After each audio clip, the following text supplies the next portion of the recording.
Nothing makes me sadder than the current state of the WWE Draft. Back in the good old days, it was actually must-watch television. The last good WWE Draft we got was back in 2016. Now it's just Triple H or Stephanie McMahon or Adam Pearce just saying Roman Reigns is staying on SmackDown. Cool. Love the drama. I remember when I was a kid, WWE Draft was one of these special events that I was always looking forward to. The booking wasn't always the best, but I always loved the concept. We had many different versions of the draft, but all of them were better than anything we have right now, which is almost nothing. So in today's video, I want to talk about how special the draft used to be and some of the best moments. Before we continue, of course, you know what you gotta do to grow that Coco Jumbo to the moon. You gotta click that like button, you gotta subscribe, you gotta hit that notification bell. Thank you very much. Let's get into the video. The first draft was back in 2002 when we first got the brand split. It was Vince McMahon and Ric Flair picking the rosters. I don't have much to say about this one because it was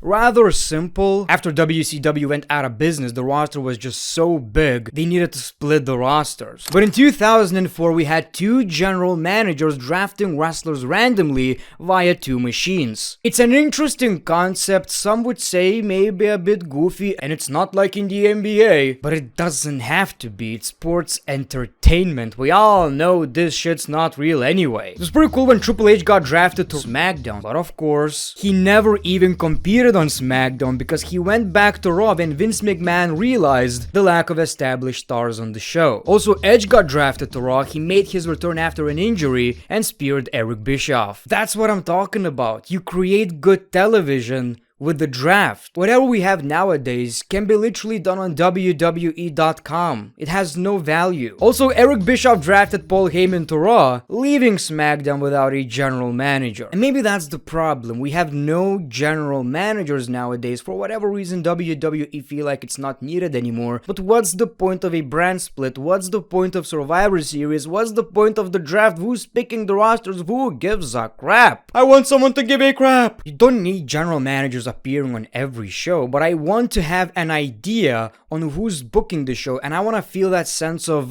competition. The third WWE draft in 2005 took place over a 4-week period. In my opinion, not the best idea. I don't even like it right now when we have the WWE draft and it's taking place on Raw, it's taking place on SmackDown. Just do this on one show, create some memorable moments, and announce the rest of the roster on WWE.com. The goal should be good wrestling show. Sports entertainment. But the moments we got were great. John Cena got drafted to Raw, and of course he became the face of the company right after it. Randy Orton randomly attacked The Undertaker on SmackDown and announced he's a SmackDown superstar. Also, Batista got drafted to SmackDown. And at that time, these three superstars were basically the next face of the company. It was just a matter of which one. There was no Raw and SmackDown draft in 2006. However, ECW became a third brand, and they needed some big names. Paul Heyman received 2 total draft picks from Raw and SmackDown. He picked RVD and Kurt Angle. Kurt Angle going to ECW was a big deal, and dare I say, he was actually pretty entertaining in ECW. We got to see a different side of Kurt Angle with no jokes whatsoever. Looking back, if ECW was named anything but ECW, it would have worked. It was basically like NXT is right now. 2007 started my favorite version of the draft. We got the random lottery computer to feed your gambling addiction. No, seriously, it was exciting, man. I know it's goofy. I know how some people felt. I'm in the minority probably. I know most people hated the idea. But like I've said, it's a television show. It's a scripted television show, and it gives me the vibe of a Royal Rumble where you see the numbers. You see the computer going crazy, and you don't know who's going to Raw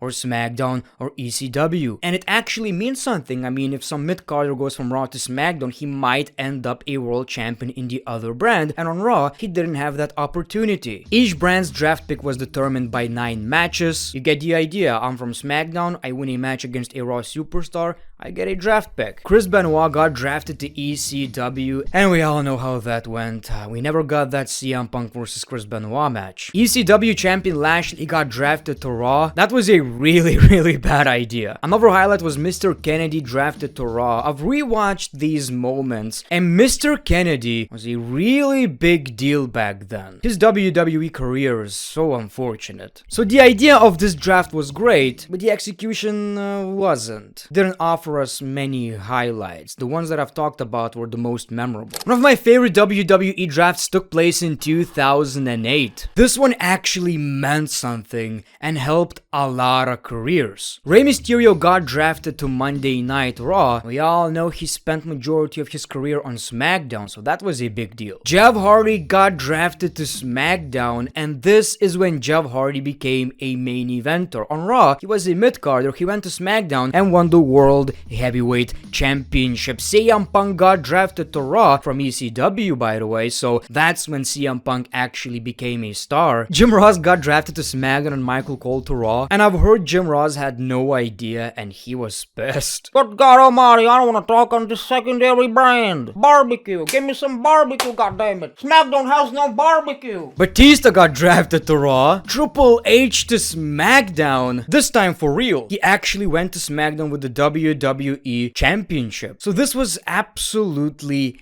massive. And the show ended when the stage collapsed on Vince McMahon. Say what you will, man. Some of these decisions were not the best. Some superstars that got drafted this year got drafted back the other year because it didn't work out. I'm just trying to tell you, it was an entertaining show. 2009 followed the same formula but wasn't nearly as good. Triple H got drafted back to Raw. He didn't like working on Tuesdays. CM Punk got drafted to SmackDown. This was actually great because then he became a heel and we all know what happened next. World Heavyweight Champion. Jericho got drafted to SmackDown. I believe that's when we got the program with Edge. Rey Mysterio got drafted back to SmackDown. So like I've said, some of these didn't really work out the way it should have. But during this draft, we still got that balance. SmackDown still felt like a good show, like an important show. We all know what happened later. SmackDown was an afterthought. I enjoyed 2010 WWE Draft. Big Show got drafted to SmackDown to kick off program with CM Punk. But Raw ate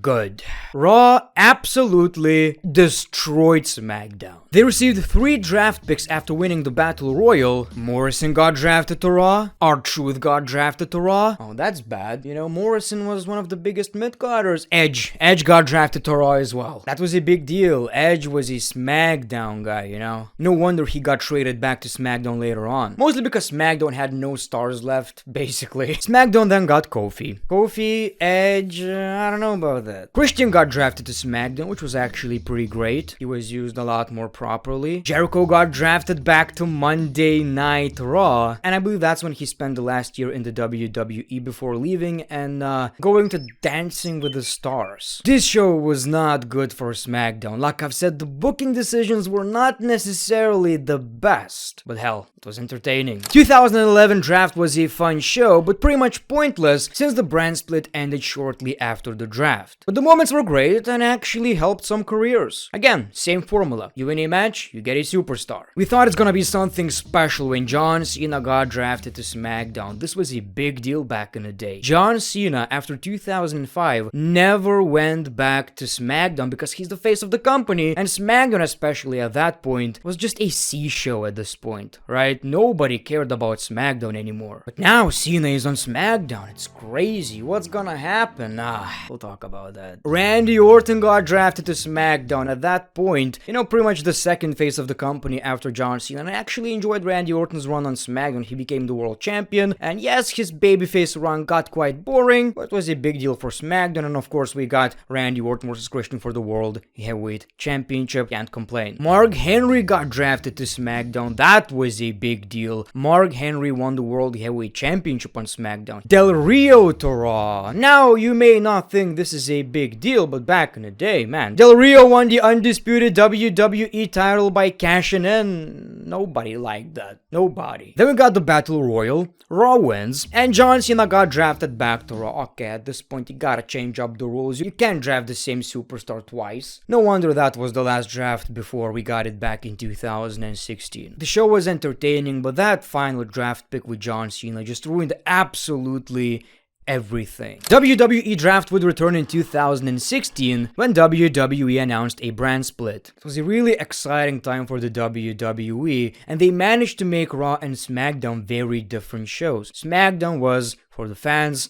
Raw was for Vince. I think only Vince enjoyed Raw at that point. This felt like a 2002 draft where they basically picked superstars, and I don't mind it. I always preferred the goofy ass shit with the computers, but I mean, it does make sense. At least they're actually picking. We have someone that makes a point. I'm picking Roman Reigns because he's the undisputed champion. That's my number one pick. The show itself was mid. We got Dean Ambrose versus Seth Rollins in the main event, WWE Championship. It was a big deal because they were from different brands, and the winner takes the championship. That's also when SmackDown actually became alive. But I did enjoy the concept. I had no problem with it. But then, of course, we got the superstar shakeup, and I absolutely hated it, man. I hated the superstar shakeup. It made no sense. Nobody's picking these superstars. At one point, WWE tried to kind of claim that Fox is taking these superstars. We saw this footage of them celebrating backstage. It was so goofy. I guess all of these problems would disappear